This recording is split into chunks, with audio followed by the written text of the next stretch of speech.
കാരുണ്യാഭിഷേകം, ആരാധിക്കുന്ന ജീവിതങ്ങൾ, കാരുണ്യാഭിഷേകം, കാരുണ്യാഭിഷേകം. ഈശോയിൽ പ്രിയമുള്ളവരെ, ദൈവവചനം അനുസരിച്ച് ഉന്നതങ്ങളിൽ വസിക്കുന്ന വ്യക്തി ആരാണ് എന്ന് ബൈബിൾ പറയുന്നുണ്ട്. ആരാണ് ഉന്നതത്തിൽ വസിക്കുന്നവൻ? കർത്താവിന് ഏറ്റവും പ്രിയപ്പെട്ടവൻ എന്നാണ് അതിൻ്റെ അർത്ഥം. അതാരാണ്? നീതിയുടെ മാർഗത്തിൽ ചരിക്കുന്ന ഒരു വ്യക്തി.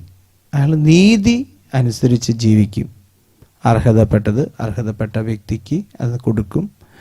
അർഹപ്പെട്ട സ്നേഹവും സമാധാനവും എല്ലാം നൽകും.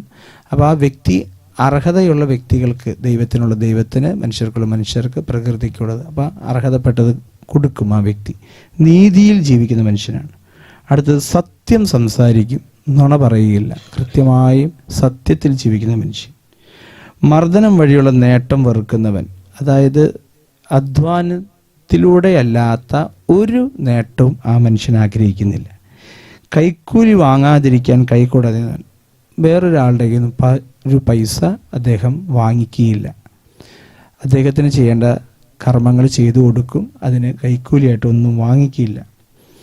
രക്തച്ചൊരിച്ചിലിനെ പറ്റി കേൾക്കാതിരിക്കാൻ ചെവി പൊത്തുന്നവൻ, അതായത് ലോകത്ത് അക്രമം നടക്കാതിരിക്കാൻ പ്രാർത്ഥിക്കും ആ മനുഷ്യൻ, മാധ്യസ്ഥം അപേക്ഷിക്കും. തിന്മ ദർശിക്കാതിരിക്കാൻ കണ്ണുകൾ അടയ്ക്കുന്നവൻ, അതുപോലെ തന്നെ കണ്ണിൻ്റെ വിശുദ്ധി പാലിക്കുന്ന ഒരു മനുഷ്യൻ. അപ്പം ഇപ്രകാരം ജീവിക്കുന്ന ഒരു മനുഷ്യനെ കുറിച്ച് ബൈബിൾ പറയുകയാണ്. ഏശയ്യായുടെ പുസ്തകം 33-15. അവൻ ഉന്നതങ്ങളിൽ വസിക്കും. അത് മാത്രമല്ല, അവന് കിട്ടുന്ന അനുഗ്രഹം എന്താണ്?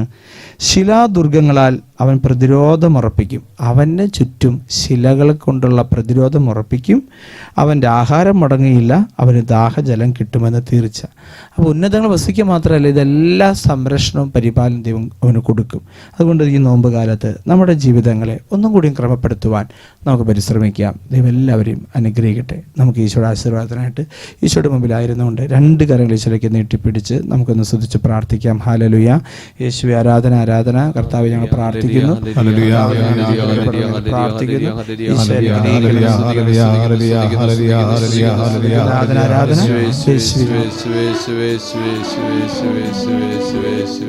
ഗേഹത്തിൽ വാഴുന്നതിനോ പാവനമാം നിൻ മാമലയിങ്കൽ പാർക്കുന്നതിനോ യോഗ്യതയുള്ളോ എൻ കർത്താവേ ആരീ ഭൂവിൽ.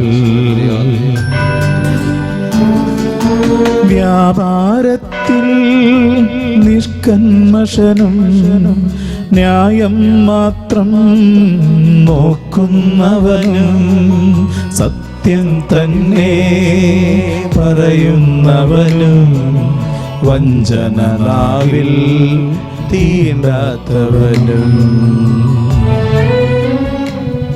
പരിശുദ്ധ പരമദിവ്യകാരുണ്യത്തിന് എന്നേരവും ആരാധനയും സ്തുതിയും പുകഴ്ചയും ഉണ്ടായിരിക്കട്ടെ. പരിശുദ്ധ പരമദിവ്യകാരുണ്യത്തിന് എന്നേരവും ആരാധനയും സ്തുതിയും പുകഴ്ചയും ഉണ്ടായിരിക്കട്ടെ. പരിശുദ്ധ പരമദിവ്യകാരുണ്യത്തിന് എന്നേരവും ആരാധനയും സ്തുതിയും പുകഴ്ചയും ഉണ്ടായിരിക്കട്ടെ.